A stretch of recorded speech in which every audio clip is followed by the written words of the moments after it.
పరశురాముడు అసలు ఆయన జన్మయే చాలా చిత్రంగా వచ్చినటువంటి అవతారం అది. అది ఒకళ్ళు ప్రార్థన చేస్తే వచ్చినది కాదు, ఒకళ్ళ పొరపాటు వల్ల వచ్చింది అవతారం.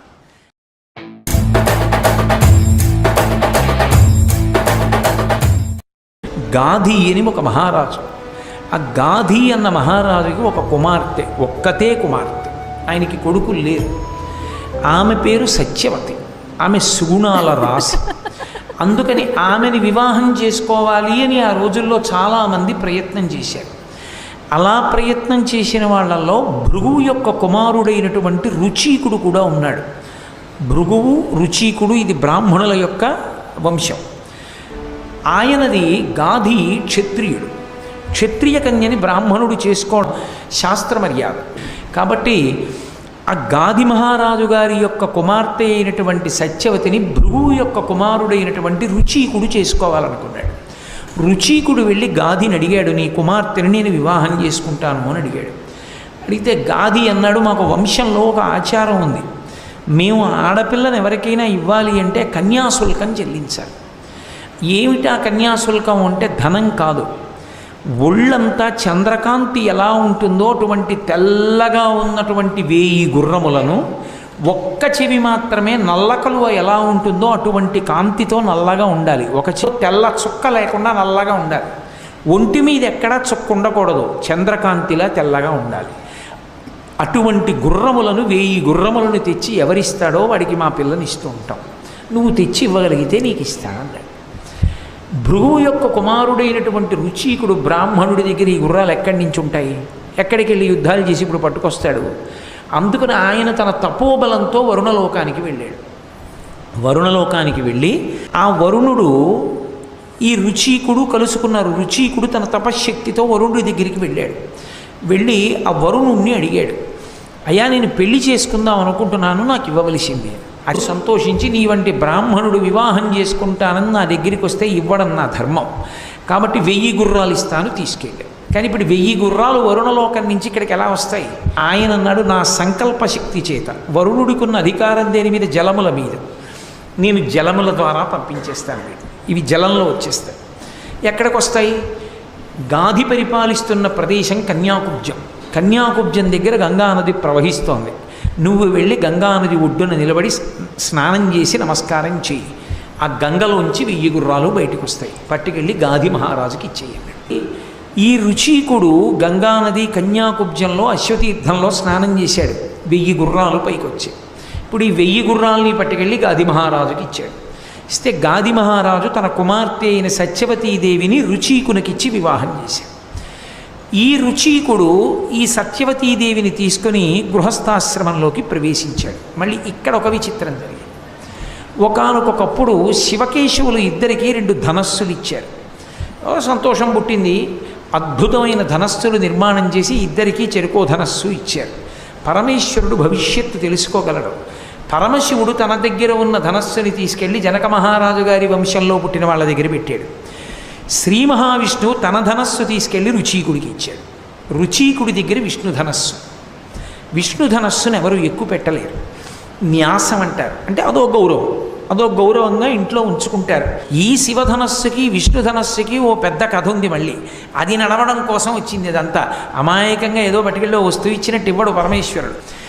ఈ రుచీకుడు సత్యవతీదేవితో సంతోషంగా గృహస్థాశ్రమంలో ఉన్నాడు. అలా ఉన్న కాలంలో ఒక రోజున భృగువు కొడుకు ఇంటికి వచ్చాడు. రుచీకుడు భృగువు కొడుకు కదూ.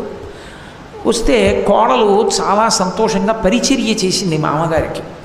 మామగారంటే కోడలకి పెద్ద ఆస్తి. సంతోషించాడు భృగువు. అమ్మ నీకేం కావాలమ్మా అని అడిగాడు. అయితే మామయ్య గారు, మీరు తపోదక్షులు, మీరు వరం ఇవ్వగలరు. నేను మిమ్మల్ని ఒక వరం అడుగుతున్నాను. నాకు కొడుకు కావాలి. తండ్రి అయినటువంటి గాధి మహారాజు గారికి కూడా కుమారుడు కావాలని అడిగింది. ఎందుకని? తను ఒక్కతే తరించడం కాదు, తన తండ్రికి కొడుకు లేడు, తాను ఒక్కతే కూతురు. తనని కన్యాదానం చేసేసాడు. కొడుకులు పుట్టాలని తీర్థయాత్ర చేస్తున్నాడు. మా నాన్నగారికి కూడా కొడుకు కావాలి అని.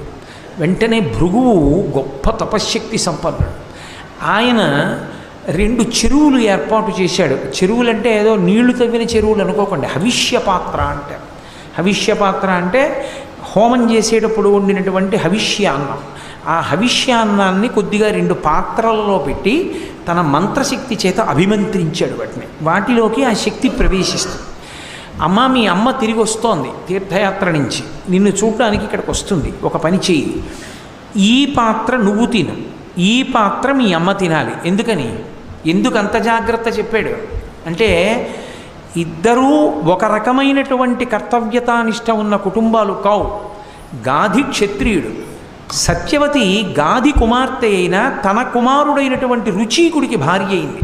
అందుకని బ్రాహ్మణి అంటే బ్రాహ్మణుని భార్య అని. బ్రాహ్మణుని భార్య ఎటువంటి కొడుకుని కనాలి? బ్రాహ్మణుణ్ణి కనాలి. ఆ ఇంట్లో పుట్టినవాడు కూడా వేదాంగములు చదువుకుని, శాస్త్రం చదువుకుని, చక్కగా ధర్మానుష్ఠాన తత్పరుడైన వాడు పుట్టాలి. అంతేగాని గుర్రం ఎక్కి యుద్ధాలు చేసేవాడు ఎందుకు బ్రాహ్మణుడు కుటుంబంలో? అందుకనమ్మా, నీకు బ్రాహ్మణుడు పుట్టాలి. నీ తండ్రికి బ్రాహ్మణుడు పుట్టి వేదం చదువుకుని జపం చేసుకుంటూ కూర్చుంటే రాజ్యం చేసేవాడేవాడు. అందుకని మంచి క్షాత్రం ఉన్నవాడు పుట్టాలి. అందుకని పరాకుసుమ, ఒకరి పదార్థం ఒకరు తినకండి, ఎవరి పదార్థం వాళ్ళే తినాలి. ఈ పాత్ర నీకు, ఈ పాత్ర మీ అమ్మకి. ఈ పాత్రలో ఉన్న పదార్థములను తిని నువ్వు మేడి చెట్టుని కౌగిలించుకో, మీ అమ్మ అశ్వత్థ వృక్షాన్ని కౌగిలించుకోవాలి, రావి చెట్టుని కౌగిలించుకోవాలి. ఈ పదార్థాన్ని తినండి, ఇద్దరూ గర్భవతులవుతారండి. సరేనండి. పాపం భృగు మహర్షి అనుగ్రహించాడన్న సంతోషంలో, మామగారితో మాట్లాడడంలో ఏ ఆనందంలో ఉందో మరిచిపోయి, ఎవరు ఏది తినాలి, ఎవరు ఏ చెట్టుని కౌగిలించుకోవాలి పొరపాటు పడి భృగు వెళ్ళిపోయాడు. వెళ్ళిపోయిన తర్వాత తల్లి వచ్చింది, ఎంతో సంతోషపడిపోయింది. అమ్మ, నీకు కొడుకు పుడతాడు, ఇగో ఈ పాత్రలోది నువ్వు తిను, ఈ పాత్రలోది నేను తింటానని పాత్రలు మారిపోయి, తల్లి తినవలసినది తను తింది, తను తినవలసింది తల్లి తింది. చెట్లు కూడా మారిపోయి, అశ్వత్థ వృక్షాన్ని కౌగిలించుకోవలసిన తల్లి మేడు చెట్టుని కౌగిలించుకుంది, మేడు చెట్టుని కౌగిలించుకోవలసిన కూతురు అశ్వత్థ వృక్షాన్ని కౌగిలించుకుంది. తారుమారైపోయి లోపల ఉన్నటువంటి పిండాలు. ఒకడు అపారమైనటువంటి తేజస్సంపన్నుడు, క్షాత్రధర్మం ఉన్నవాడు, భూమండలాన్ని గెలవగలిగినవాడు, ఈమె కడుపులో పెరగవలసి వచ్చింది. అపారమైనటువంటి తపశ్శక్తి సంపన్నుడు, ఎవరి పేరు చెప్పినంత మాత్రం చేత పాపములు దగ్ధమైపోతాయో, ఏ మహానుభావుడు అనేక మంత్రములకు ద్రష్టయో, ఎవరు బ్రహ్మర్షియో అటువంటి విశ్వామిత్రుడు ఒకరి కడుపులో పెరగవలసి వచ్చింది. కొద్ది కాలం అయిన తర్వాత వాడికి అనుమానం వచ్చింది, తప్పు చేశానేమో, పాత్రలు మారాయేమో, మామయ్య గారు చెప్పినట్టు చేశానా అని అనుమానం వచ్చింది. భృగు వచ్చాడు మళ్ళీ. మామగారు అన్న తర్వాత వెళ్ళిపోయాక రాకుండా ఉంటాడు ఏంటి, వస్తాడు కదా మళ్ళీ.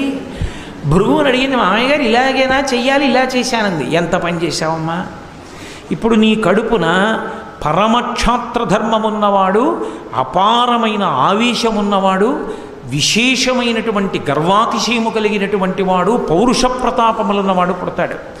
మీ అమ్మ కడుపున అపారమైన బ్రహ్మజ్ఞానమున్నవాడు, తపోనిష్ఠా గరిష్ఠుడు, మంత్రములకు ద్రష్ట అయిన ఋషి పుడతాడు. మామయ్య గారు ఎలా అని అడిగేది. ఎలా అంటే ఏం చేయనమ్మా, ఇప్పుడు మార్చడం కుదరదండి. పోన్లేండి, మార్చడం కుదరకపోతే ఒక్క ఉపకారం చేయండి అండి. ఏం చేయమంటావు? మీ అబ్బాయి కోరి నన్ను పెళ్లి చేసుకున్నారు. మా నాన్నగారిని అడిగి ఎక్కడో వరుణుడి దగ్గరికి వెళ్ళి 1000 గుర్రాలు, చెవి ఒకటి నల్లగా ఉన్న వాటిని తీసుకొచ్చి అశ్వతీర్థంలోంచి ఇచ్చి మరీ పెళ్లి చేసుకున్నారు. ఆయనకి తీసుకెళ్ళి పాపం నేను చూస్తూ ఇంత క్షాత్రధర్మం ఉన్న కొడుకునిస్తే, అయ్యో బ్రహ్మజ్ఞాని కొడుకుగా పుట్టకపోయాడే, ఇది చేసిన పొరపాటు వల్లని బాధపడతారు. అందుకని వాణ్ణి మనవణ్ణి చేసి నాకు బ్రహ్మజ్ఞానం ఉన్న వేరొకడు కొడుకుగా పుట్టేట్టు అనుగ్రహించండి. ఆలోచించాడు భృగువు. ఆ వంశంలోనేగా రావడానికి అంగీకరిస్తోంది కాబట్టి కొడుకుగా కాదు మనవడిగా వస్తాడులే. కొడుకుగా మళ్ళీ నీకు కూడా ఒక బ్రహ్మజ్ఞాని వస్తాడు. మీ అమ్మ కడుపున పుట్టేవాడిని మార్చడం కుదరదు, వాడు మాత్రం అలాగే వస్తాడన్నాడు. కాబట్టి ఇప్పుడు గాధి మహారాజు గారికి పుట్టినటువంటి వాడు కౌశికుడు. కౌశికుడు అంటే మహానుభావుడు, విశ్వామిత్రుడు. ఇక్కడ సత్యవతీదేవి కడుపున పుట్టినటువంటి వాడు జమదగ్ని. జమదగ్ని వేదములన్నీ చదువుకున్నటువంటి వాడు, మహానుభావుడు, గొప్ప బ్రహ్మతేజస్సు కలిగినటువంటి వాడు. జమదగ్ని కొడుకుగా వచ్చాడు. ఆ జమదగ్నికి పరశురాముడు పుట్టాడు. అంటే ఒక తరం వరకు వాయిదా పడింది. అసలు పుట్టడంలోనే ఇంత కథ నడిచింది, ఇన్ని పొరపాట్లు జరిగాయి. ఆయన కూడా క్షత్రియ కన్యనే పెళ్లి చేసుకున్నాడు. ఆమె పేరు రేణుకాదేవి. ఆమెని వివాహం చేసుకున్నాడు జమదగ్ని.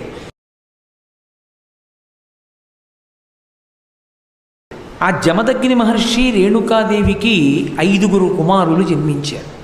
అందులో పెద్దవాడికి రుమణ్వంతుడు అని పేరు, రెండవ వాడు సుషేనుడు, మూడవ వాడు వసువు, నాలుగవ వాడు విశ్వావసు, 5వ వాడు పరశురాముడు. ఆయనకి 5వ వానికి పేరు పరశురాముడు కాదు, ఆయన పరశురామ ఎందుకయ్యాడంటే ఆయన పరమశివుడి గురించి ఘోరమైన తపస్సు చేశాడు. చేస్తే పరమశివుడు ఒక చేతిలో మృగాన్ని పట్టుకుని ఓ చేతిలో గండ్రగొడ్డలు పట్టుకుంటాడు. ఆ గండ్రగొడ్డలిని ఆయనకి ఇచ్చాడు. ఇచ్చి ఇక ఇక్కడి నుండి నువ్వు ఎక్కడైనా ఎవరైనా బాధపడుతూ ఉంటే వాళ్ళని రక్షించడానికి పరశువుని వాడమన్నాడు. ఆయన పరశువు వేసుకుని నడుస్తుండేవాడు, ఆ గండ్రగొడ్డలు పట్టుకుని తిరుగుతుండేవాడు. ఆ గండ్రగొడ్డలిని పట్టుకుని తిరుగుతూ ఉంటాడు కాబట్టి ఆ గండ్రగొడ్డలి పరమశివదత్తం కనుక అది ఆయన చేతిలో ఉండగా ఆయన్ని ఎవరూ నిర్జించలేరు కనుక, ఓడించలేరు కనుక పరశురాముడు అని పిలుస్తుండేవారు భయంతో ఆయన్ని. ఇటువంటి పరశురాముణ్ణి పరమశివుడు ఒకసారి మళ్ళీ పిలిపించాడు కైలాసానికి. దేవతలకి రాక్షసులతో యుద్ధం జరుగుతోంది, నువ్వు వెళ్ళి అక్కడ వాళ్ళకి సహాయం చెయ్యి, దేవతలకి రాక్షసులతో యుద్ధం చేయమన్నాడు. అంటే పరశురాముడు అన్నాడు, నా దగ్గర నువ్వు ఇచ్చిన పరశువు తప్ప ఇంకేం లేదు, నాకేం ధనుర్వేదం తెలియదు, నేను యుద్ధం ఎలా చేయగలనని అడిగాడు. అడిగితే పరమేశ్వరుడు ఒక వరం ఇచ్చాడు, నేను నిన్ను ఆవేశిస్తాను. ఆవేశించుట అంటే అంశ ఆయనలోకి ప్రవేశిస్తుంది, నీలో ఉండి నేను పనిచేస్తాను కాబట్టి నీకింక ధనుర్వేదం తనంత తాను భాషిస్తుంది, నువ్వు ఎంతమందినైనా పడగొట్టేస్తావు, యుద్ధం చేయమన్నాడు. పరమశివావేశం కలిగింది. అందుకని ఆవేశావతారములలో ఒకటైంది పరశురామావతారం. ఆయన దేవతలకి సహాయంగా రాక్షసుల మీద యుద్ధానికి వెళ్ళి ఆ రాక్షసులందరినీ కూడా పడగొట్టాడు. పడగొడితే ఆయన ఒళ్ళంతా కూడా తుత్తునియల కింద కొట్టారు రాక్షసులు, నెత్తురు ఓడిపోయి పూచిన మోదుగు చెట్టులా అయిపోయాడు. అయి శివుడికి నమస్కరించి నువ్వు ఇచ్చిన కర్తవ్యం పూర్తి చేశానన్నాడు. పరమేశ్వరుడు ఆయన శరీరాన్నంతటినీ తడిమాడు. తడిమితే ఆయన ఒళ్ళు వజ్రకాయం కింద మారిపోయి అపారమైనటువంటి తేజస్సు పొందేశాడు. సామాన్యుడైన వాడు పరశురాముడి వంక చూడలేడు. పరశురాముడు నడిచి వస్తుంటే కేవలం ఆయన్ని చూస్తే కొన్ని లక్షల సైన్యం మూర్ఛపోయేది. ఆయన యుద్ధం చేయక్కర్లేదు, ఆయన నడిచి వస్తే చాలు, ఆయన వస్తుంటే పడిపోయేవారంతే. మహాతేజోవంతులైనటువంటి వారైతేనే ఆయన్ని చూస్తారు నిలబడి. అంతటి తేజోమూర్తి అయ్యాడు, అంత తపస్సు చేశాడు. జటాజూటం కట్టుకుని గండ్రగొడ్డలి భుజాన వేసుకొని తిరుగుతుండేవాడు. సరే కొంతకాలం అయింది, అప్పుడే ఒక విచిత్రం ఒకటి జరిగింది.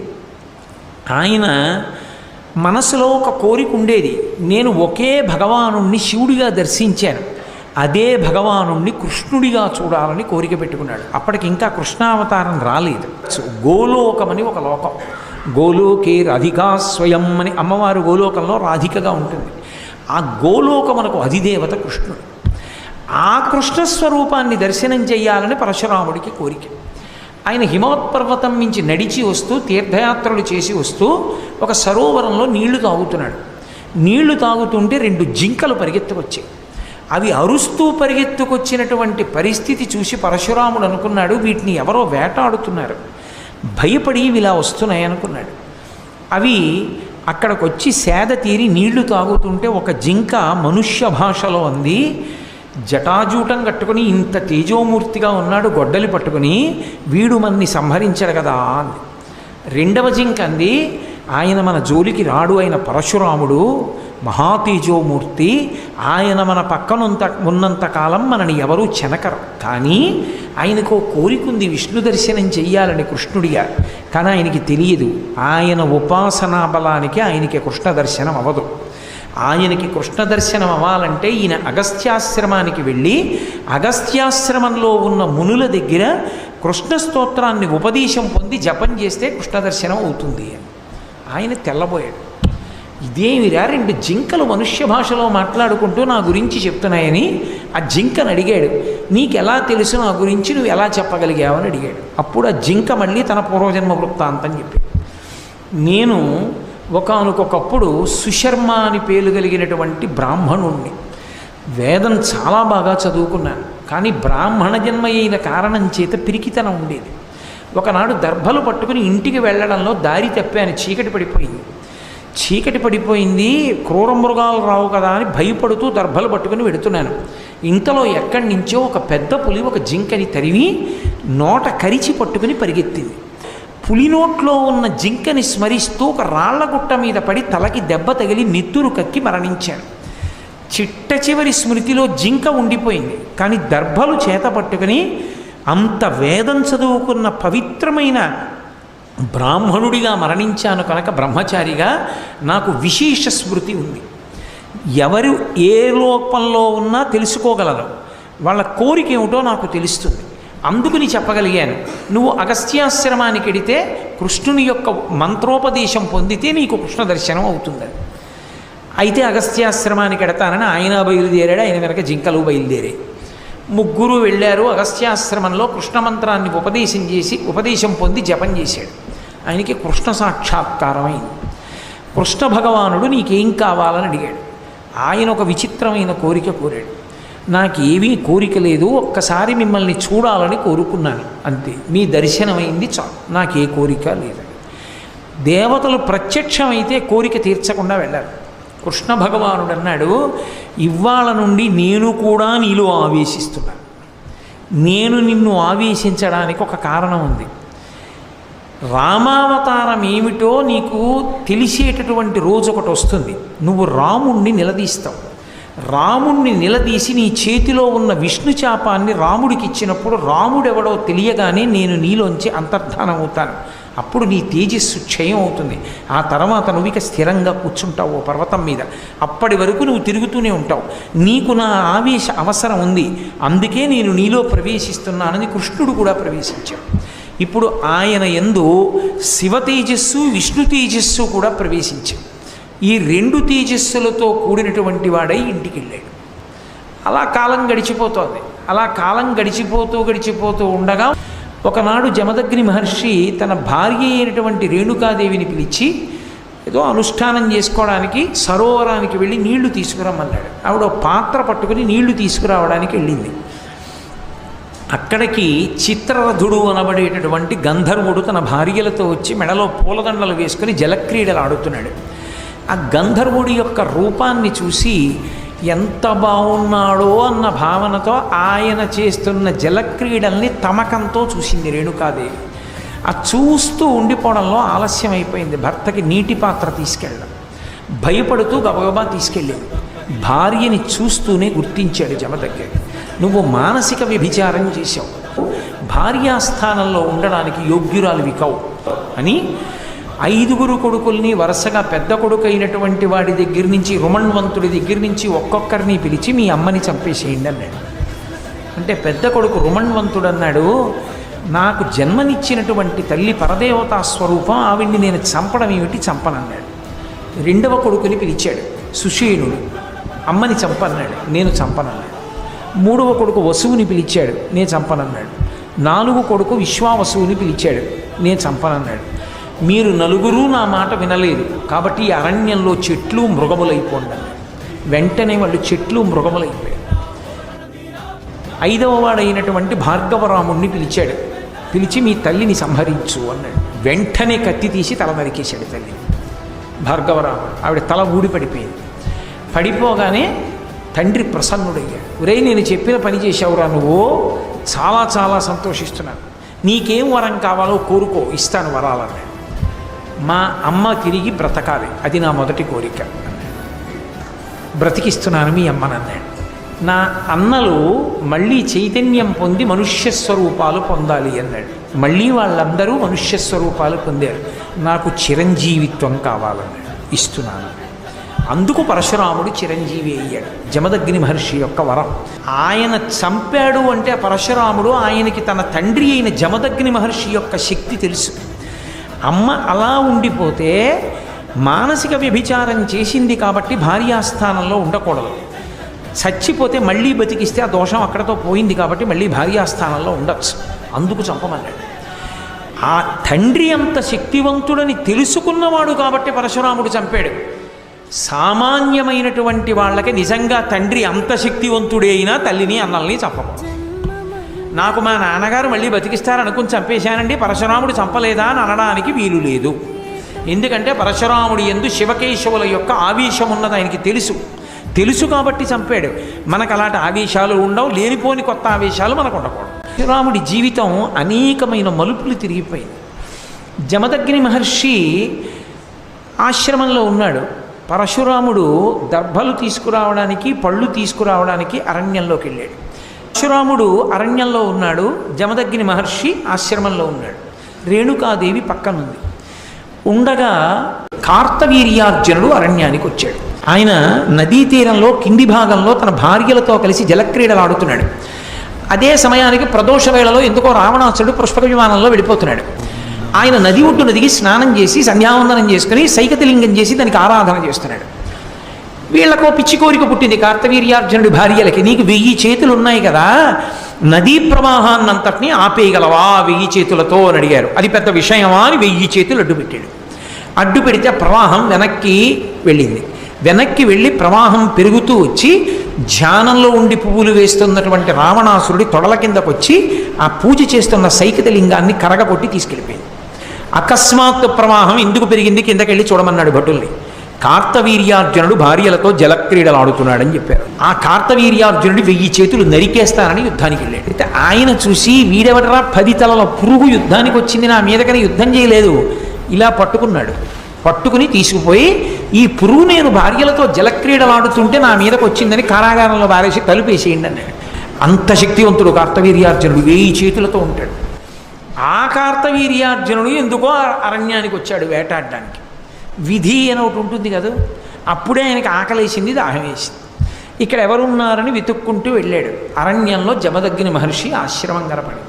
మళ్ళీ వెనక్కి రండి. పరశురాముడు దర్భలకి పళ్ళ కోసం వెళ్ళాడు. ఒక్క జమదగ్ని, రేణుకాదేవి, 4 కొడుకులే ఉన్నారు.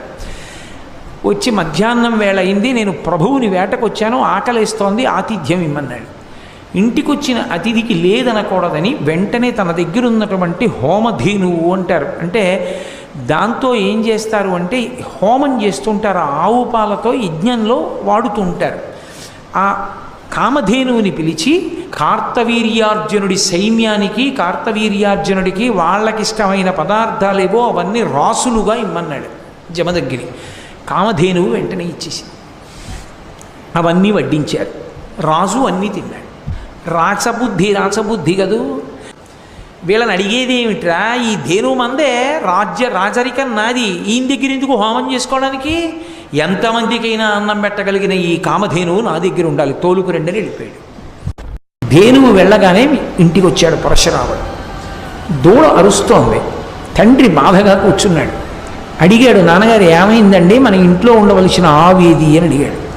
కార్తవీర్యార్జునుడు వచ్చాడు రా, నేను ఆతిథ్యం ఇచ్చాను, ఆతిథ్యం అంతా తీసుకుని చెప్పను కూడా చెప్పలేదురా, ఆవుని తోలుకు రెండని దూడను విడిచిపెట్టి ఆవుని ఎత్తుకుపోయాడు రా అన్నాడు. అంత పని చేస్తాడా నాన్నగారు, చెప్తానుండండి. వెంటనే తన పరశువు తీసి భుజాన వేసుకుని పరిగెత్తాడు. ఆ కార్తవీర్యార్జునుడు తన సైన్యంతో వెళ్ళిపోతున్నటువంటి పట్టణం దగ్గరికి వెళ్ళాడు. ఆయన చుట్టూ అనేక మంది రాజులు ఉన్నారు. ఆయన చూశాడు. ఎరా, నువ్వు ఆవుని విడిచిపెడతావా, నాతో యుద్ధం చేస్తావా అని అడిగాడు పరశురాముడు. కార్తవీర్యార్జునుడు పరశురాముడిని చూసి అన్నాడు, బాలుడు వెర్రి బ్రాహ్మణుడు అనేటప్పటికీ రాజులు సైన్యం అందరూ కలిశారు. ఆయన మీద బాణప్రయోగం మొదలుపెట్టారు. ఆయన వెంటనే ఆయనలో ఉన్నటువంటి శివకేశవుల యొక్క ఆవేశం బయటికి వచ్చి తన ఒక్క పరశువుతోటి ఆయన ధనుష్టంకారం చేసి బాణ పరంపరలతోటి ఈ మొత్తం సైన్యాన్ని పడగొట్టి ఒక్క దూకి తన యొక్క పరశువుతో కార్తవీర్యార్జునుడి 1000 చేతులు నరికేశాడు. 1000 చేతులలో 500 ధనస్సులు పట్టుకుని 500 బాణాలని ఏకకాలంలో ప్రయోగించాడు పరశురాముడి మీద. అంత గొప్ప యుద్ధంలో కార్తవీర్యార్జునుడు వేసినటువంటి బాణములన్నింటినీ కూడా పడగొట్టడమే కాకుండా కార్తవీర్యార్జునుడి 1000 చేతులు నరికేసి ఆయన కంఠాన్ని నరికేశాడు. కార్తవీర్యార్జునుడు చచ్చిపోయాడు. ఆ నెత్తురోడిపోతున్నటువంటి పరశువుని పట్టుకుని తిరిగి వచ్చాడు తండ్రి దగ్గరికి ఆవును తీసుకొని. నాన్నగారండి, ఆవును తీసుకొచ్చాను. కొన్ని లక్షల మంది సైన్యాన్ని తెగటార్చి కార్తవీర్యార్జునుడు యొక్క 1000 చేతులు నరికి చంపేశాను. అతని స్నేహితులు రాజుల్ని చంపాను, ఆవును తీసుకొచ్చాను. అంటే తండ్రి జమదగ్ని అడిగి ఎంత పనిచేసావురా. ఒక ఆవు వాళ్ళు తీసుకెళ్ళిపోయారనుకో, అది మనకి అదృష్టం ఉంటే తిరిగి వస్తుంది. కానీ ప్రభువుని చంపేవే అది చాలా దోషం. ప్రభువు విష్ణువాంశ సంభూతుడు, అంత గొప్ప చక్రవర్తి కార్తవీర్యార్జునుని చంపేశావే, ఇప్పుడు అటువంటి ప్రభువు మనకు ఎలా కలుగుతాడు? బ్రాహ్మణునికి అన్నిటికన్నా ఉండవలసిన లక్షణం క్షమ, ఓర్పు ఉండాలి. కాబట్టి నీకు ఓర్పు లేదురా. ఓర్పు ఉండకపోతే ఆవేశం ఒకటే ఉంటే ప్రమాదం కదా బ్రాహ్మణుడికి. ఇంత తప్పెందుకు చేశావు? భూమిని ఏలేటటువంటి రాజుని చంపావు కాబట్టి తత్పాప పరిహారార్థం తీర్థయాత్రలు చేసి రమ్మన్నాడు. సరేనని బయలుదేరాడు. భూమండలం అంతా తీర్థయాత్ర చేశాడు. తీర్థయాత్ర చేసి చిట్ట చివరికి మళ్ళీ తల్లిదండ్రుల దగ్గరికి వెళ్ళాడు. వెళ్ళి తల్లిదండ్రులకు మొక్కాడు, నమస్కరించాడు. కాలం గడిచిపోతోంది.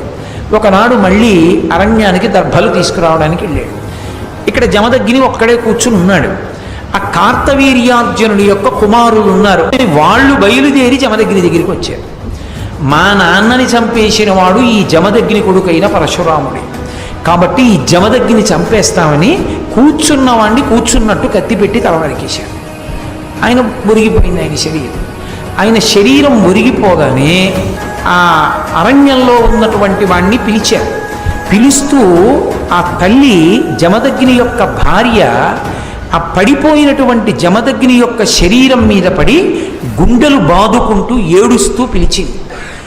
భార్గవరామ భార్గవరామ భార్గవరామ అని అరిచింది. ఇన్ని మాటలు అరిచింది ఏం చెప్పారంటే మహాభారతంలో 21 మాటలు అరిచింది. ఆ అరవడం కూడా ఎలా అరిచిందంటే పరశురాముడు లెక్క పెట్టుకోవడానికి అవకాశం ఉండేటట్లుగా అరిచింది. అన్ని మాటలు అరిస్తే ఆయన అరణ్యంలో ఉన్నవాడు విన్నాడు, నా తల్లి ఎందుకింత ఎలుగెత్తి ఏడుస్తూ అరుస్తోంది అని. పరుగున వస్తూ లెక్క పెట్టుకున్నాడు ఎన్ని మాటలు పిలుస్తోంది అని. ఆశ్రమానికి వచ్చేటప్పటికి 21 మాటలు పూర్తయింది. చూశాడమ్మా, ఎవరు చేశారు ఈ పని అని అడిగాడు. నువ్వు కార్తవీర్యార్జునుడిని చంపేశావన్న కక్షతో కార్తవీర్యార్జును యొక్క సంతానం వచ్చి నీ తండ్రి అయినటువంటి జమదగ్ని చంపేసింది అన్నాడు.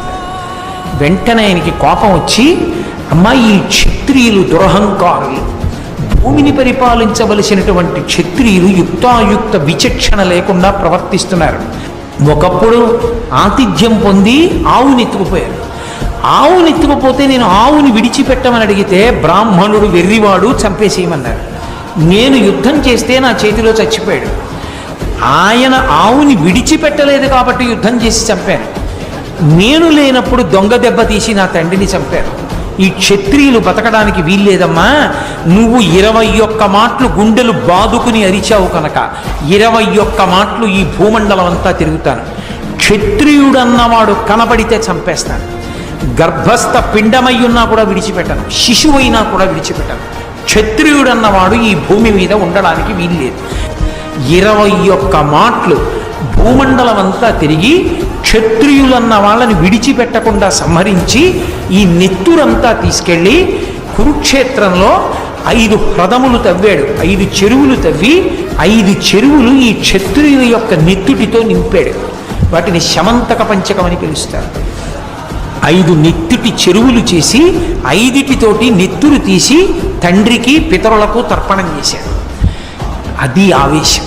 అందుకని ఆవేశావతారమైంది. అంత ఆవేశాన్ని పొందినటువంటి అవతారం దాని ఉద్ధతి, అసలు దాని గురించి చదవడం, దాన్ని ఊహించడమే చాలా కష్టంగా ఉంటుంది. బుద్ధి వంశములు మాత్రమే సుక్షత్రియ వంశములు మిగిలాయి. మిగిలిన వంశాలన్నీ అంతరించిపోయాయి పరశురాముడి చేతిలో. అలా మిగిలిపోయిన వంశాల్లో ఇక్ష్వాకు వంశం, చంద్రవంశం అటువంటివి కొన్ని ఉన్నాయి. మిగిలిన వాళ్ళు ఎక్కడైనా కొద్దిమంది క్షత్రియులు ఉంటే వాళ్ళు 3 ప్రదేశాల్లో దాక్కున్నారు. ఒకటి ఆవుల మందలలోకి వెళ్ళిపోయి దాక్కున్నారు. ఆవుల మందలలో ఉంటే మాత్రం ఆయన తొందరపడి గబగబా రాడు. నేను గోవుల మందలలోకి వెళ్ళి దాక్కున్నారు. కొంతమంది ఆడవాళ్ళు నివసించేటటువంటి ప్రదేశాలలోకి వెళ్ళి దాక్కున్నారు. ఆడవాళ్ళు ఉన్న చోటికి వెళ్ళడు. ఆడవాళ్ళు ఉన్న చేతికి గాజులు ఇలా చూపించినా ఇక లోపలికి రాడు పరశురాముడు. అందుకని కొంతమంది క్షత్రియులు గాజులు వేసుకుని ఆయన వస్తుంటే చేతులు బయటికి పెట్టి చప్పుడు చేశారు. ఆడవాళ్ళు ఉన్నారని వెళ్ళిపోయాడు. అలా బతికారు కొంతమంది. మిగిలిన వాళ్ళందరినీ చంపేశాడు. శిశువుల్ని కూడా మిగల్చలేదు.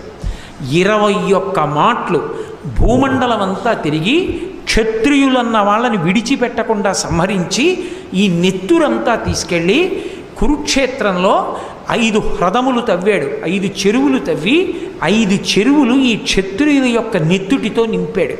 వాటిని శమంతక పంచకం అని పిలుస్తారు. 5 నెత్తుటి చెరువులు చేసి 5 నెత్తురు తీసి తండ్రికి పితరులకు తర్పణం చేశాడు. అది ఆవేశం. అందుకని ఆవేశావతారమైంది. అంత ఆవేశాన్ని పొందినటువంటి అవతారం దాని ఉద్ధతి అసలు దాని గురించి చదవడం, దాన్ని ఊహించడమే చాలా కష్టంగా ఉంటుంది. బ్రాహ్మణ వంశంలో పుట్టి 21 మార్లు క్షత్రియుల్ని సంహరించి భూమండలాన్నంతటినీ తన స్వాధీనం చేసుకున్నాడు. ఎక్కడ పుట్టవలసిన వాడు? ఈ క్షాత్రం గాది కడుపున పుట్టవలసినవాడు. అక్కడ పుట్టుంటే సుక్షత్రియుడై ఏమై ఉండేదో. ఆ తినే హవిష్యపాత్ర మారడం, చెట్టుని కౌగిలించుకోవడంలో భృగువు చెప్పినట్టు చేయకపోవడంలో ఇంత ఉపద్రవం వచ్చేసింది. ఆవేశావతారం అయిపోయింది. అది అయిపోయి ఇంతమంది పితృదేవతలు చెప్పి తీర్థయాత్రలు చేయమంటే మళ్ళీ తీర్థయాత్రలకు బయలుదేరాడు. తీర్థయాత్ర అంతా చేశాడు. చేసి వచ్చి ఒక్క పరశురాముడు రామాయణ కాలం, భారత కాలం ఎన్నిటితో సంబంధం ఉన్నవాడు. ఒకానొకప్పుడు అశ్వమేధయాగం చేశాడు. అశ్వమేధయాగం చేసి ఈ భూమిని అంతటినీ దానం చేస్తే పుచ్చుకోగలిగిన బ్రాహ్మణుడు ఎవడని అడిగాడు. అంటే అలా పుచ్చుకోగలిగిన సమర్థత ఉన్నవాడు, అన్ని ప్రాణులకు అన్నం పెట్టవలసిన వాడు కశ్యప ప్రజాపతి ఒకడే. అందుకని కశ్యప ప్రజాపతికి దానం చేశాడు. భూమినంతటినీ పుచ్చుకున్న కశ్యప ప్రజాపతికి పరశురాముడి శక్తి తెలుసు. ఆయన అన్నాడు, నువ్వు నాకు దీన్ని దానం చేసేసావు. దానం చేసేసిన తర్వాత ఇంకా దీని మీదే నువ్వు ఎలా ఉంటావు? కాబట్టి భూమిని విడిచిపెట్టి వెళ్ళిపోన్నాడు. ఎక్కడికి వెళ్ళిపోతానంటే దక్షిణ దిక్కుకు వెళ్ళమన్నాడు. తిన్నగా వెళ్ళి మహేంద్రగి పర్వతం మీద కూర్చున్నాడు. అది ఎక్కడిది అంటే ఆ యువతలో ఉన్న పర్వత శిఖరం మీద నిలబడి సముద్రుణ్ణి పిలిచాడు. పిలిచి, నేను నిలబడడానికి భూమి లేదు, కశ్యప ప్రజాపతికి ఇచ్చేశాను, కాబట్టి నేను నిలబడడానికి కొంత భూమిని సముద్రమా వెనక్కి వెళ్ళన్నాడు. సముద్రుడు అన్నాడు, నేను వెనక్కి వెళ్ళడం కాదు, నేను ఎంత వెనక్కి వెళ్ళాలో నువ్వే చెప్పన్నాడు. ఎంతవరకని ఇలా ఎలా చెప్పనన్నాడు. నీ పరశువు విసురు, అది సముద్రంలో ఎక్కడ పడుతుందో అక్కడ వరకు వెనక్కి వెళ్ళిపోతానన్నాడు. గిరగిర తిప్పి విసిరాడు.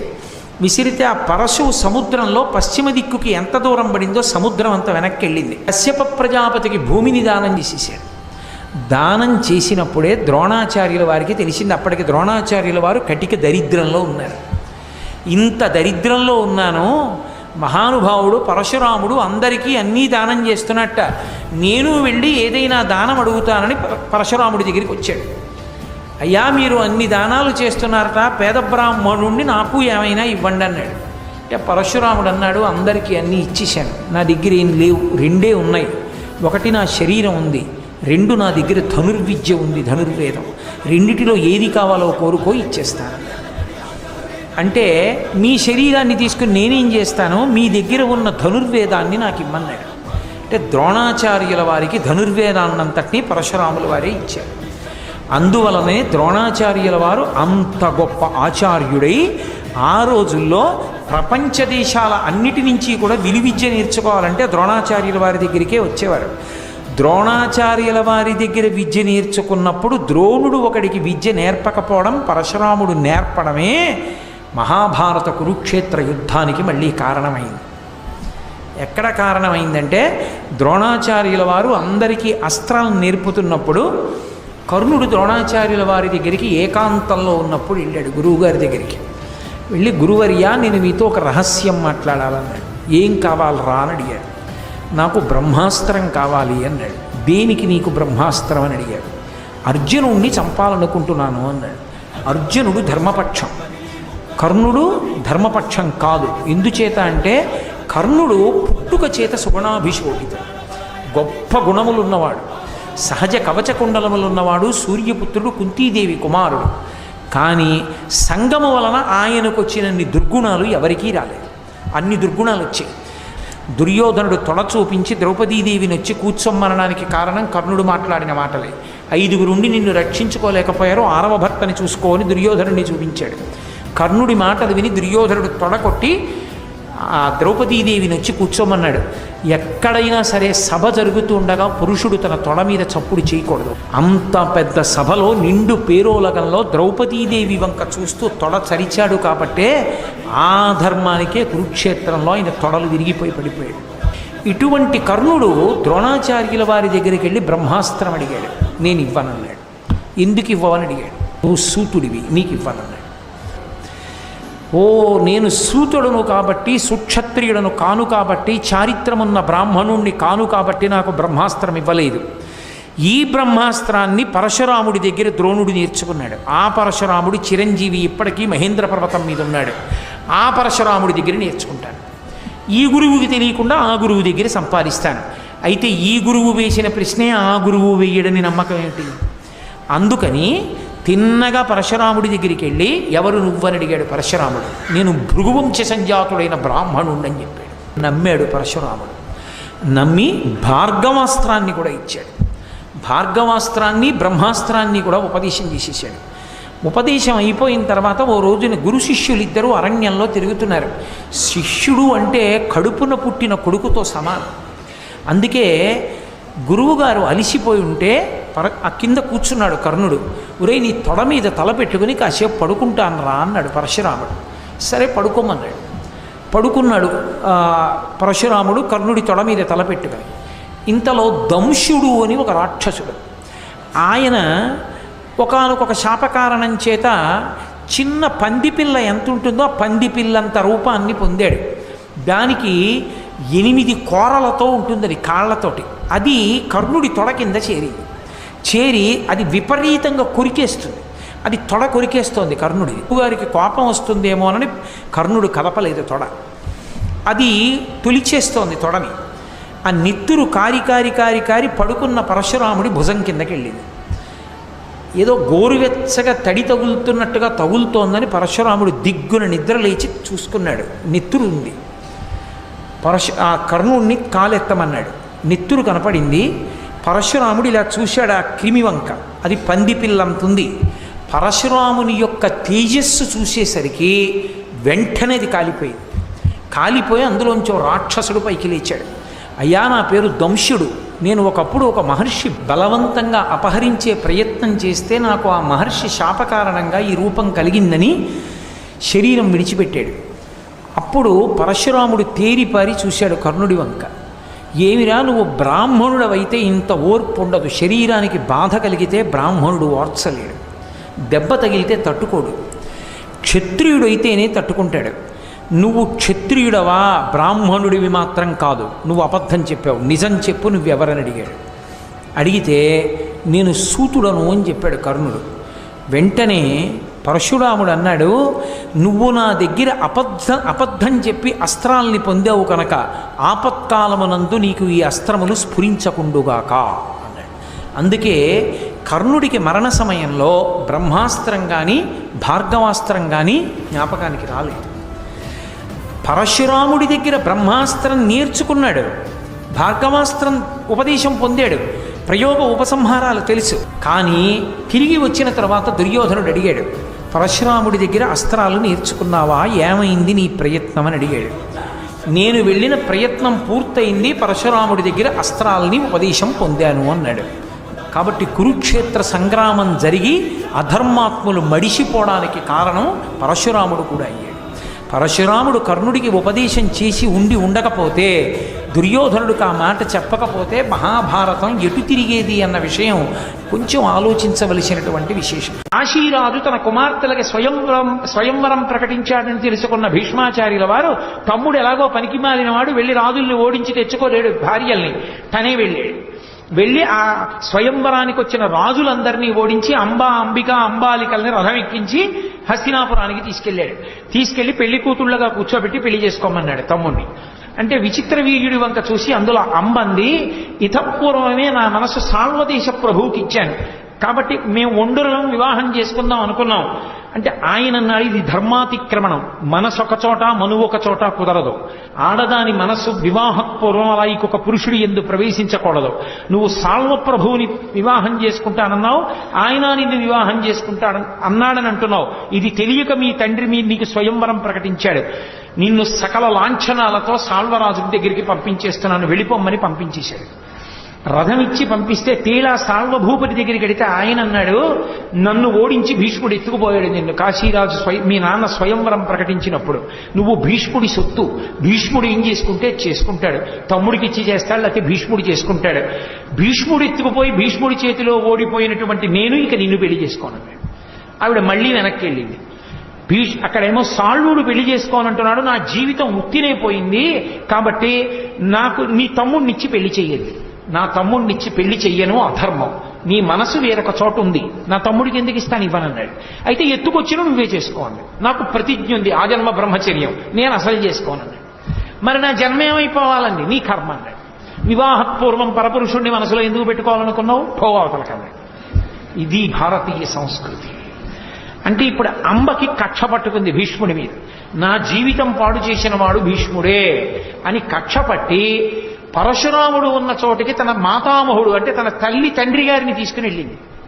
వెడితే ఆయనకి పరశురాముడితో అనుబంధం ఉంది. పరశురాముడు చూశాడు, అమ్మా నీ తాత ఎటువంటి వాడో నేను అటువంటి వాడిని చెప్పమ్మా, నీకే కష్టం వచ్చిందన్నాడు. మీ శిష్యుడు భీష్మాచార్యుల వారు ఇంత పనిచేశారు, నన్ను మా నాన్నగారు స్వయంవరం ప్రకటిస్తే బలవంతంగా రాజుల్ని ఓడించి తీసుకుపోయాడు, నన్ను ప్రేమించినటువంటి సాల్వభూపతిని కూడా ఓడించాడు, దానివల్ల ఇటు సాల్వుడు చేసుకోలేదు, అటు విచిత్ర వీర్యుడు చేసుకోలేదు, భీష్ముడు చేసుకోలేదు, నా బ్రతుకు ఏమిటండి. విచిత్ర వీర్యుడు పెళ్లి చేసుకుంటే నీకు సమ్మతమేనా అన్నాడు. సమ్మతమే. అయితే నీ సమస్యకి పరిష్కారం నేను చూపిస్తాను, నా శిష్యుడు నా మాట కాదనడం. కాదన్నాడో వాడి కుత్తుక కోసేస్తాను, నాతో నిలబడలేడు యుద్ధంలో, కాబట్టి బయలుదేరు నాతో అన్నాడు. గబగబా బయలుదేరాడు. హస్తినాపురానికి వచ్చి భీష్ముడికి కబురు చేశాడు, గురువు గారు వచ్చారు రమ్మంటున్నారని. గబగబా పుష్పపాత్రలు అర్ఘ్యపాత్రలు అన్నీ పట్టుకున్నాడు. గురువు గారి దగ్గరికి వెళ్ళాడు, గురువు గారి పాదాలు కడిగాడు, అర్ఘ్యం ఇచ్చాడు, పూజ చేశాడు, అన్నీ చేశాడు. గురువే. పరమ సంతోషాన్ని పొందాడు శిష్యుణ్ణి చూసి. లేచాడు, భీష్ముణ్ణి కౌగలించుకున్నాడు, ఆశీర్వచనం చేశాడు. కూర్చోబెట్టి, నాయనా తప్పురా, ఈ పిల్లని తీసుకొచ్చావుట, తమ్ముడికి ఇచ్చి పెళ్లి చెయ్యి అన్నాడు.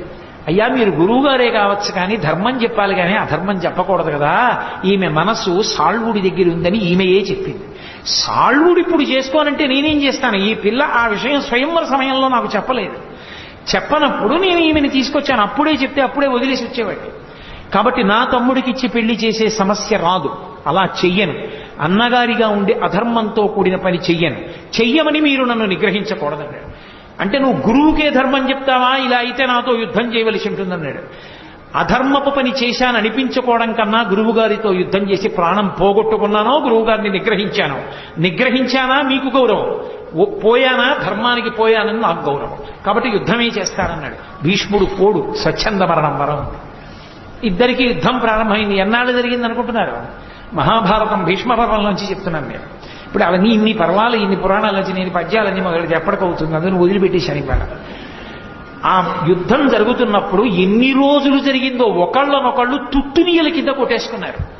ఒకానొక రోజునైతే భీష్మాచార్యుల వారి గుండెలో దిగబడిన బాణానికి భీష్ముడు రథంలో పడిపోయాడు, సారథిని చంపేశాడు పరశురాముడు. ఇక తర్వాత భీష్ముడు పడిపోవాలి, ఎంత స్వచ్ఛంద మరణం ఉన్నా ఇక లేవకుండా కొట్టేస్తాడు. వెంటనే అకస్మాత్తుగా 7 బ్రాహ్మణులు వచ్చి ఆ రథం యొక్క కొయ్య మీద, అటు ఇటు ఉండేటటువంటి ఆ కొయ్య మీద కూర్చుని, గంగాదేవి తెల్లటి బట్టలు కట్టుకుని వచ్చి కూర్చుని రథాన్ని నడిపించి ఆకాశ మార్గంలో తప్పించేశారు. తప్పించేసి ఈ 7 బ్రాహ్మణులు ఈయన్ని ఒక ఇంట్లో దింపారు. భీష్మాచార్యుల వారు రాత్రి పడుకున్నారు. ఎవరో 7 బ్రాహ్మణులు రథాన్ని తీసుకొచ్చారు. నా తల్లి గంగాదేవిని గుర్తుపట్టాను, భీష్ముడిని పూజించడానికి వెళ్ళినప్పుడు కనపడింది, ఆశీర్వచనం తీసుకున్నాడు, సత్యవతీదేవి ఆశీర్వచనం కూడా. ఆమె నా తల్లి గంగమ్మ. ఈ 7 బ్రాహ్మణులు ఎవరు అని ఆలోచిస్తూ పడుకున్నాడు. ఆ రాత్రి వాళ్ళు కలలోకి వచ్చి, మేమెవరో నీకు తెలుస్తుందిలే, నీకు ఒక అస్త్రాన్ని ఉపదేశం చేస్తున్నాం, దీని పేరు మోహనాస్త్రం, ఈ అస్త్రాన్ని ప్రయోగిస్తే నీ గురువు పరశురాముడు పడిపోతాడు, ఎంత పరశురాముడైనా శరీరం విడిచిపెట్టేయవలసిందే, ఈ అస్త్రాన్ని రేపు ప్రయోగించమన్నారు. తప్పకుండా ప్రయోగిస్తానని దాన్ని, ఆ అస్త్రాన్ని ప్రయోగము ఉపసంహారము కూడా మంత్రంతో తీసుకున్నాడు. మరునాడు ఉదయం అనుమానం వచ్చింది, ఎవరు ఆ 7 బ్రాహ్మణులు అని. వాళ్ళు చెప్పలేదు, వాళ్ళు అష్టవసువులు. అష్టవసువుల్లో భీష్ముడు మొదటి వసువు, మిగిలిన 7 బ్రాహ్మణ రూపంలో వచ్చారు, భీష్ముడికి ఆపద కలుగుతోందని. మరునాడు యుద్ధానికి వెళ్ళాడు, మళ్లీ సారథిని చంపేశాడు పరశురాముడు. భీష్ముడు యుద్ధం అంటే ఎలా ఉంటుందంటే తన చేత్తో పగ్గాలు పట్టుకుని గుర్రాల్ని తోలుతూ ఒక పక్క ధనస్సు పట్టుకుని ఈ పగ్గాలు వదులుతూ ధనస్సు పట్టుకుంటూ పరశురాముడిని కొట్టాడు. పరశురాముడు కొన్ని వేల బాణాలు ప్రయోగించాడు. ఇన్ని వేల బాణాలని ఒంటి చేత్తో ధనస్సు పట్టుకుని పగ్గాలు పట్టుకుని రథం తోలుతూ పగ్గాలు వదులుతూ బాణాలు వేస్తూ తుత్తునియలు చేసి చిట్ట చివర ఇక పరశురాముడిని కొట్టేయడానికి మోహనాస్త్రం తీశాడు. తీయగానే నారదుడు పరిగెత్తుకొచ్చాడు. అయ్యో అయ్యో అయ్యో, గురువుని చంపేశావన్న అపఖ్యాతి వస్తుందయ్యా నీకు. మహాతేజోంశ సంభవుడు, శివకేశవుల తేజస్సున్నవాడు, ఆవేశావతారం, గురువుని చంపేస్తావా? మోహనావతారం వేసి చంపద్దన్నాడు. అప్పుడు ఆ 7 బ్రాహ్మణ రూపంలో ఉన్నవాళ్ళు కూడా వచ్చి ఆగమని గంగమ్మ వచ్చి పరశురాముడి దగ్గరికి వెళ్ళి, అయ్యా మా వాడి దగ్గర మోహనాస్త్రం ఉంది, వసువులు ఇచ్చారు అని ప్రయోగించి ఉంటే మీరు పడిపోయి ఉండేవారు. గురువు అన్న గౌరవం చేత నా కొడుకు ప్రయోగించలేదు. వాడు పెంకితనంతో మీ మాట కాదనలేదు, ధర్మానికి కాదన్నాడు. గురువైన మీరే వాడిని నిగ్రహిస్తే వాడికి దిక్కెక్కడుంటుంది? కాబట్టి మీ శిష్యుణ్ణి ఆశీర్వదించండి అంది. గంగమ్మ మధ్యవర్తిత్వానికి పరశురాముడు రథం దగ్గరికి వచ్చి భీష్మాచార్యుల వారిని దింపి కౌగలించుకుని, నాయనా ఎంత ధర్మానికి నిలబడ్డావురా, నువ్వు మోహనాస్త్రం ఉంది కాబట్టి నేను పడిపోదును, కాబట్టి నీ చేతిలో ఓడిపోయానని పుత్రాదిచ్చేత్ పరాజయం, నా శిష్యుడితో చేతిలో ఓడిపోయిన సత్కారాన్ని పొందాను నేను. నిన్ను చంపగలిగిన వాడు ఒక్కడే, నరనారాయణులలో ఒకడైనటువంటి కృష్ణుడి పక్కనున్న అర్జునుడే భవిష్యత్తులో పడగొడతాడు తప్ప అన్యులకు సాధ్యం కాదని భీష్ముడి దగ్గర తన యొక్క యుద్ధ ఓటమిని అంగీకరించి తిరిగి వెళ్ళిపోతూ అంబవంక చూసి, నేను చెయ్యగలిగినంత చేశాను, ఇక నేను చేయగలిగిన ఉపకారం లేదు, నువ్వు చేసేది నువ్వు చేసుకో అన్నాడు. ఈ జన్మలో సాధించలేని దాన్ని వచ్చే జన్మలో సాధిస్తానండి. ఆ తర్వాత మళ్ళీ పెద్ద తపస్సు చేసింది, సుబ్రహ్మణ్యేశ్వర స్వామి వారిని ఆరాధించింది. పరమశివుడు ప్రత్యక్షమయ్యాడు, మగపిల్లవాడుగా పుట్టింది, ఆడపిల్లగా మారింది, శిఖండి అయింది. అర్జునుడు రథానికి ముందు నించుంది, మగాడిగా పుట్టి ఆడదైంది కాబట్టి ఆమెను చూస్తే బాణం వేయినన్నాడు. ధనస్సు బాణాలు కిందకి దింపేశాడు, ఒళ్ళంతా బాణాలు కొట్టేశారు. కొట్టేస్తే భీష్మాచార్యుల వారు కింద పడిపోయారు రథంలోంచి. అది వేరు మాట, అదంతా భీష్మపరమ. ఇటువంటి పరశురాముడు రామాయణ కాలం దగ్గరికి వచ్చేటప్పటికీ రామచంద్రమూర్తి సీతమ్మ తల్లిని కళ్యాణం చేసుకుని వెళ్ళిపోతుంటే ఎదురొచ్చి చేతిలో విష్ణు చాపం పట్టుకుని వచ్చాడు. నిజంగా ఆయన వస్తుంటే పరశురాముడు వశిష్ఠాది మహర్షులు చూశారు. రామచంద్రమూర్తి యొక్క సైన్యం అంటే దశరథ మహారాజు గారి సైన్యం అంతా స్పృహ తప్పిపోయింది. పరశురాముడు వస్తుంటే ఎందుకో తెలుసా అండి, పరశురాముణ్ణి చూసి కాదు, ఆయన వస్తుంటే అంత ధూళి రేగుతుందిట. ఆయన తపశ్శక్తి అటువంటిది, ఆ తేజస్సు అటువంటిది. ఆ ధూళికి ఆయన వెలుతురికి చూసి పడిపోయారు వాళ్ళు. ఆయన నిజంగా వచ్చి నించున్నాడు జటామండలంతో, శివుళ్ళ. వాల్మీకి మహర్షి అయితే త్రిపురాసుర సంహారం చేసిన పరమశివుళ్ళ ఉన్నాడని ఉపమానం వేశారు. నిలబడితే దశరథ మహారాజు గారు భయపడిపోయి, ఇంతమంది క్షత్రియుల్ని చంపేశావు, ఇంద్రుడి దగ్గర ప్రతిజ్ఞ చేసి మానేశావని విన్నాను, ముక్కు పచ్చలారని వాడు లేక పుట్టాడు, పుత్రకామేష్టి చేశాను, పెళ్లి చేసుకుని ఎడుతుంటే చంపేస్తావా ఏమి అని పాపం బతిమాలుతున్నాడు. రాముడు తండ్రి ఉండగా ఎక్కువ మాట్లాడడం.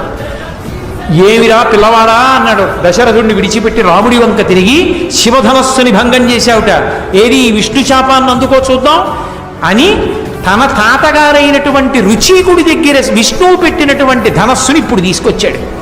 తన తండ్రి జమదగ్ని దగ్గర ఉన్నది తనకిచ్చాడని చెప్పి పట్టుకొచ్చి ఏది శివధనస్సుని ఎక్కువ పెట్టిన వాడివి విష్ణు ధనస్సు కూడా ఎక్కువ పెట్టన్నాడు. ఆయన వెంటనే విష్ణు చాపాన్ని అందుకున్నారు. బాణాన్ని సంధించు అన్నాడు. బాణాన్ని ఎక్కువ పెట్టి రామచంద్రమూర్తి అన్నారు, తండ్రి కోసమని చెప్పి అంతమందిని చంపావు కాబట్టి తండ్రి యొక్క రుణాన్ని తీర్చుకున్నావు, చాలా గొప్పవాడివి. కానీ నేనెవరో కూడా తెలుసుకోవాలనుకున్నావు, ఇది విష్ణు చాపం, దీనికి బాణాన్ని సంధించాను కాబట్టి ఈ బాణాన్ని నేను విడిచిపెట్టేయవలసిందే, దీన్ని ఉపసంహారం చేయడం కుదరదు. కాబట్టి ఇప్పుడు ఈ బాణం వేసి నువ్వు సంపాదించుకున్న అక్షయ లోకాల్ని పడగొట్టైనా, అక్షయ పుణ్యాల్ని పడగొట్టైనా, నీ గమన శక్తిని పడగొట్టైనా కాళ్ళ మీద బాణం వేస్తానిక నడవలేవు, రెండిటిలో ఏది కావాలో కోరుకోవాలి అనేటప్పటికీ చూశాడు పరశురాముడు. అర్థమైంది. కృష్ణ భగవానుడు అప్పుడు అగస్త్య మహర్షి ఆశ్రమంలో కృష్ణ మంత్రాన్ని ఉపదేశం పొందితే ఆవేశించి చెప్పాడు కదా, భవిష్యత్తులో విష్ణు చాపాన్ని ఎవరు పట్టుకుంటారో అప్పుడు నీ ఆవేశాలన్నీ తొలగిపోతాయి, పర్వతం మీద తపస్సు చేస్తావు ఇంకన్నాడు. అర్థమైంది. ఓ విష్ణు అవతారం రామచంద్రమూర్తి వచ్చారు ధర్మాన్ని నిలబెట్టడానికి, ఇక నా అవసరం లేదు ఈ లోకానికి అనుకున్నాడు.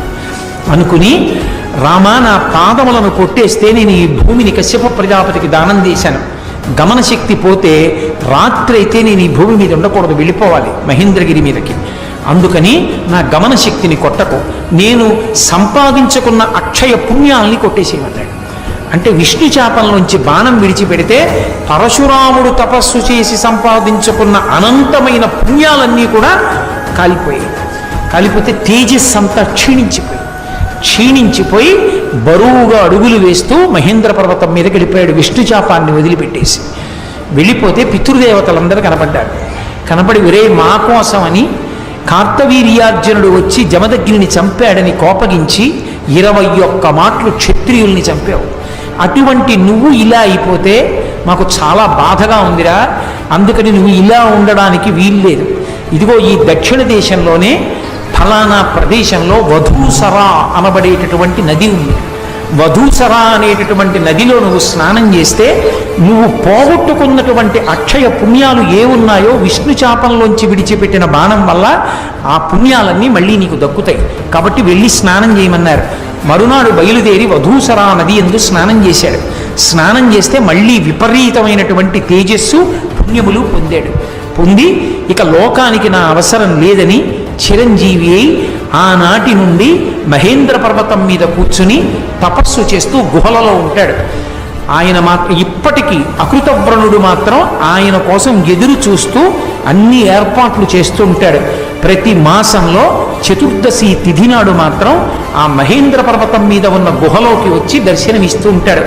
అంతటి మహానుభావుడు చిరంజీవి అయినటువంటి పరశురాముడి గురించి ఎక్కడ చెప్పబడుతుందో అక్కడ అరిష్టము, పీడ, ఉగ్రభూతముల యొక్క ఉద్ధతి ఇవన్నీ తొలగిపోతాయి, ఎంతటి ఆపదలు కూడా సమసిపోతాయి. ఆవేశావతారములలో అత్యంత ప్రధానమై చిరంజీవి అయి తపోనిష్టా గరిష్ఠుడై రాబోయేటటువంటి కాలంలో సప్తర్షులలో ఒకడయ్యేటటువంటి అద్భుతమైనటువంటి అవతారం దశావతారాల్లో పరశురామ అవతారం.